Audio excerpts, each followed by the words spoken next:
Hello my dear student, my self doctor Vijay Prakash and I am your botany teacher. Last class में हमने देखा था कि लिविंग वर्ड में एक रिप्रोडक्शन का फीचर होता है जो एक कैरेक्टरिस्टिक फीचर होता है, और उसमें हमने देखा रिप्रोडक्शन किसे कहते हैं, what are the types of reproduction, sexual and asexual reproduction. दो टाइप के हमने रिप्रोडक्शन देखे। असेक्सुअल रिप्रोडक्शन में हमने 5 टाइप्स के सेक्सुअल रिप्रोडक्शन के टाइप्स देखे थे, जिनमें पहला था स्पोरुलेशन।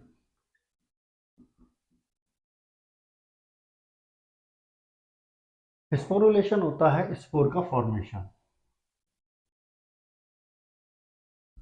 ऐसे ऑर्गेनिज्म जिनमें स्पोर्स का फॉर्मेशन होता है। एसेक्सुअल स्पोर्स, कौन से स्पोर बनेंगे इनमें? एसेक्सुअल रिप्रोडक्शन का टाइप है तो एसेक्सुअल स्पोर्स बनते हैं इसके अंदर। अब दो ही टाइप के ऑर्गेनिज्म होते हैं जिनमें एसेक्सुअल स्पोर्स का फॉर्मेशन होता है। पहला होता है फंजाई।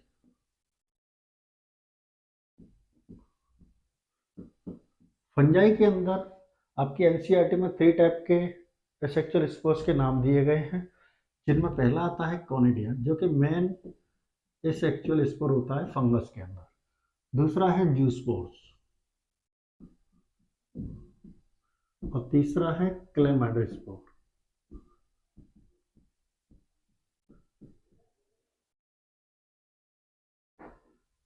एल्गी के अंदर जो बनता है ओनली जूस्पोर्स देखे गए हैं एल्गी में।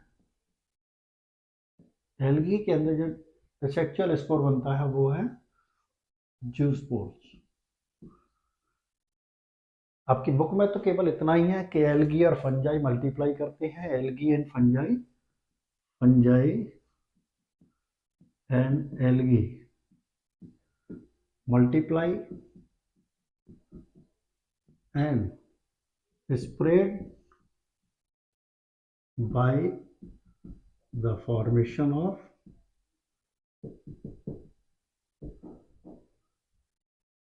millions of spores।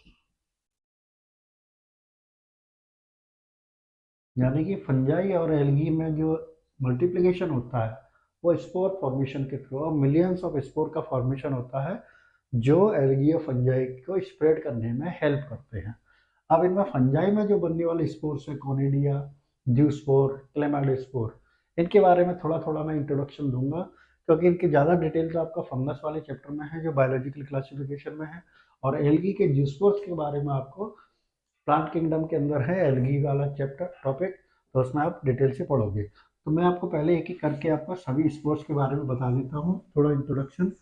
जो स्पोर्ट्स का इंट्रोडक्शन सेम है ऑलमोस्ट, तो आप मैं अभी थोड़ा डिटेल से बताऊँ। पहले है कॉनिडिया।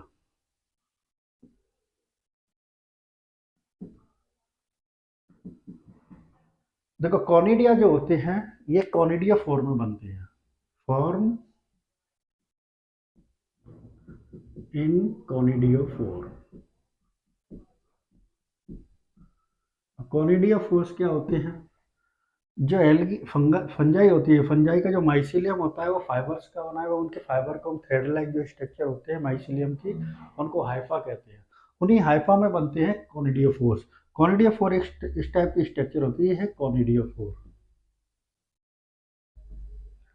इस कॉनिडियोफोर पर कुछ ऐसे स्ट्रैंड्स बनते हैं जिन्हें हम कहते हैं रेमी, और इन रेमी के ऊपर भी फिर से नए स्ट्रैंड बनते हैं जिन्हें हम कहते हैं स्ट्रैगमेटा, और फाइनली स्ट्रैगमेटा के ऊपर ही कॉनिडिया का फॉर्मेशन होता है। ये कॉनिडिया का फॉर्मेशन होगा।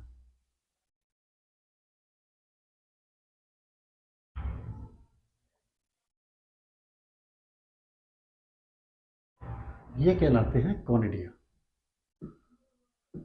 यानी कि कॉनिडिया का जो फॉर्मेशन हो रहा है कॉनिडिया फोर के सरफेस पर हो रहा है, ना कि कॉनिडिया फोर के अंदर।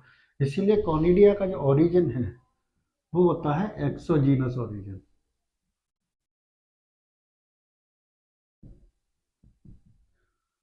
बॉडी के बाहर होता है। ये हैप्लॉइड होते हैं, माइक्रोस्कोपिक होते हैं, नॉन मोटाइल होते हैं। नॉन मोटाइल यानी कि नो फ्लैजिला। किसी भी टाइप के इनके मूवमेंट स्ट्रक्चर नहीं पाई जाती है, इस फ्लैजिला सिलिया नहीं पाए जाते, है ना। ये इसका थोड़ा सा इंट्रोडक्शन है कॉनिडिया का। तो जो आपको पता होना चाहिए कि कॉनिडिया 4 में बनते हैं, फंगस के मेन स्पोर कहलाते हैं। और स्पेशली ये जो फंगल क्लास है, फंगल क्लासेस, दो फंगल क्लासेस हैं जिनके फंगस के अंदर, जिनके जो फंगस हैं उनके अंदर ये कॉनिडिया सेक्सुअल स्पोर की फॉर्म में बनते हैं। जैसे एस्कोमाइसिटीज क्लास की फंगस जो होती हैं उनमें बनती हैं। एस्कोमाइसिटीज क्लास में आती हैं एस्को एस्को में आती है एस्परजिलस, पेनिसिलियम, न्यूरोस्पोरा और भी बहुत सारी फंगस है जो एस्कोमाइसिटीज क्लास में आती है। दूसरी क्लास है ड्यूटेरोमाइसिटीज।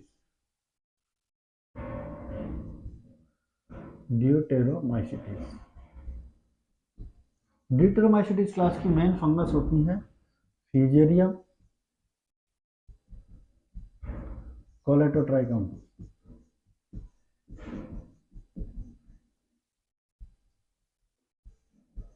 फ्यूजेरियम विल्ट डिजीज करती है, कोलेटोट्राइकम से शुगर केन के अंदर रेड रॉट डिजीज होती है।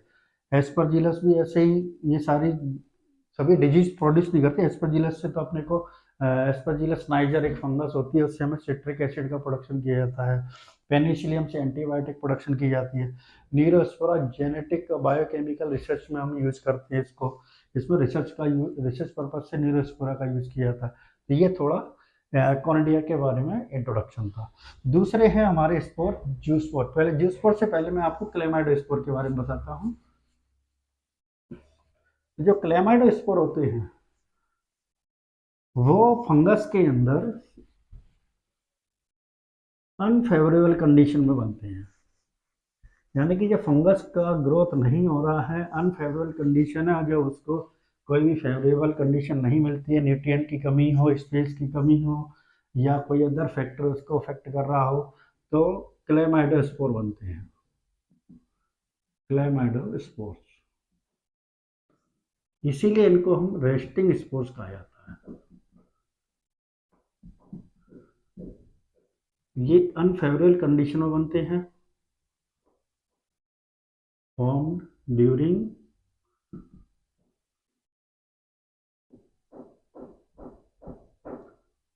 unfavorable conditions। अब अनफेवरेबल कंडीशन को इनको टॉलरेट करने की इनके अंदर पावर होती है, क्योंकि ये कवर्ड रहते हैं, covered by thick resistant wall. इनके चारों तरफ थिक रेजिस्टेंस वॉल पाई जाती है, जो इनको जो बाहरी जो एक्सटर्नल फैक्टर्स होते हैं, एनवायरमेंटल फैक्टर होंगे, उनसे इनको प्रोटेक्ट करती है। इसीलिए ये सरवाइव करते हैं फॉर मैनी ईयर्स, बहुत सालों तक ये सर्वाइव करते हैं। यानी जमीन में ऐसे ही रहेंगे या कहीं भी ये ग्रो होते हैं फंगस, उस जगह पर ऐसे ही पड़े रहते हैं जब तक इनको फेवरेबल कंडीशन नहीं मिलती है। इसीलिए इनको हम कहते हैं रेस्टिंग स्पोर्स। और ये बनते कैसे हैं? जैसे ये फिलामेंट है, यानी कि हाइफा है। हाइफा में दो टाइप के बनते हैं, एक तो ये एंड पर बनेंगे, यहाँ हाइफा के एंड पर, इनको कहा जाता है टर्मिनल क्लेमाइडोस्पोर। Terminal chlamydospore. और दूसरे होते हैं जो फिलामेंट के बीच में बनते हैं, ये इनकी थिक वॉल बनती है, अंदर ये बाहर की और थिक वॉल बनती है, अंदर ये स्पोर रहता है। ये कहलाता है इंटरकैलरी।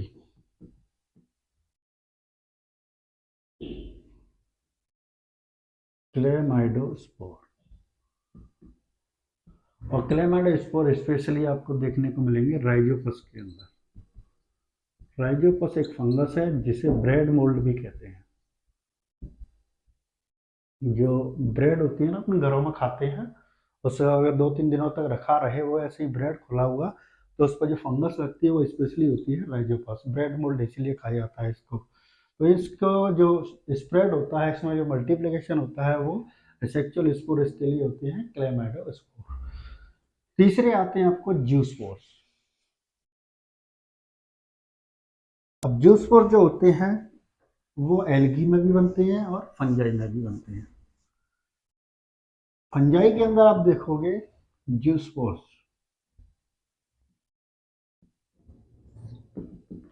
जो फंजाई होती है, फंजाई की एक क्लास है फाइकोमाइसिटीज। फाइकोमाइसिटीज क्लास की जो फंगस होती है, जैसे पीथियम हो गई, सिंकाइट्रियम हो गई, सेप्रोलेग्निया हो गई, इन फंगस के अंदर ये एसेक्चुअल स्पोर बनते हैं जूस्पोर। और एल्गी में तो जूस एसेक्चुअल स्पोर मेनली जूस्पोर ही होते हैं। अब जूस्पोर होते क्या हैं? जूस्पोर जो होते हैं वो बनते हैं जूस्पोरेंजियम के अंदर। जूस्पोरेंजियम, जूस्पोरेंजियम के अंदर इनसाइड बनते हैं, इसीलिए इनका ओरिजिन जो होता है वो एंडोजीनस ओरिजिन है।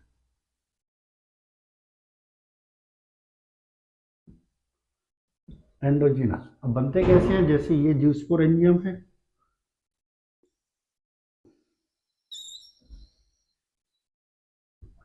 ये है हमारे जूस्पोरेंजियम।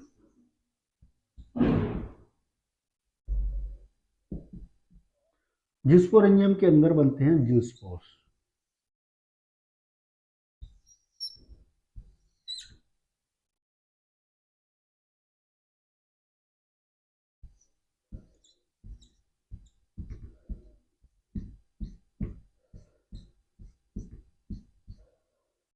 ये जूस्पोर्स।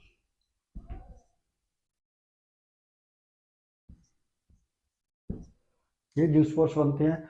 जूस्पोर जो होते हैं इनसाइड बनते हैं जूस्पोरेंजियम में, इसीलिए एंडोजीनस ओरिजिन होता है।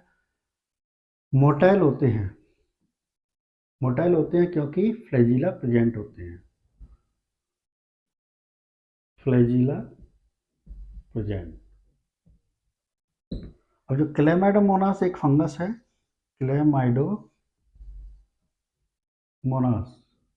एक ग्रीन यूनिसेलुलर ग्रीन एल्गी है। यूनिसेलुलर ग्रीन एल्गी, इसके अंदर जो जूस्पोर बनते हैं वो बाइफ्लैजिलेट होते हैं।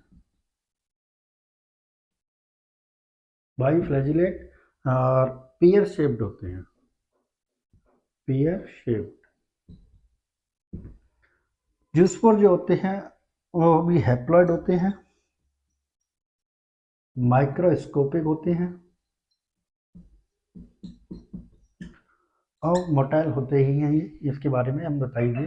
तो ये है जूस्पोर्स का डिटेल कि जूस्पोर एंजियम में बनेंगे, एंडोजिनस ओरिजिन होगा, मोटाइल होंगे क्योंकि फ्लैजिला प्रेजेंट होते हैं।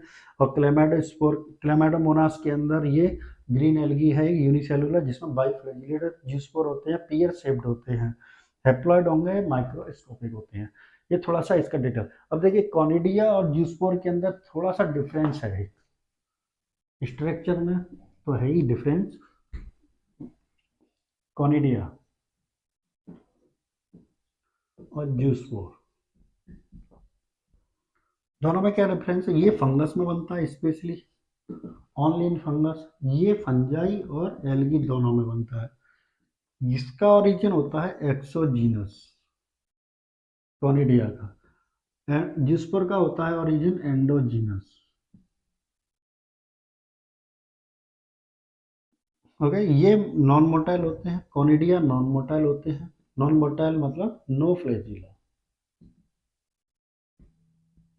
जूस्पोर जो होते हैं मोटाइल होते हैं, यानी कि फ्लैजिला प्रेजेंट। ये थोड़ा बेसिक डिफरेंस है इन दोनों के अंदर। तो ये था आपका स्पोरुलेशन। आगे की क्लास में हम पढ़ेंगे बडिंग के बारे में, ट्रू रीजनरेशन के बारे में और फ्रेगमेंटेड, जो बाकी के आपके टाइप्स रह गए हैं सेक्सुअल रिप्रोडक्शन के, वो आगे की क्लास में हम पढ़ेंगे। अभी इस क्लास में आपको जो कुछ समझ में नहीं आया हो वो आप पूछ सकते हैं, कमेंट कर सकते हैं। आप मेरे चैनल को लाइक कीजिए, सब्सक्राइब कीजिए, ताकि आपको आगामी वीडियो समय समय पर मिलते रहें। और ये स्पोरुलेशन का टॉपिक यहीं फिनिश होता है। Thank you.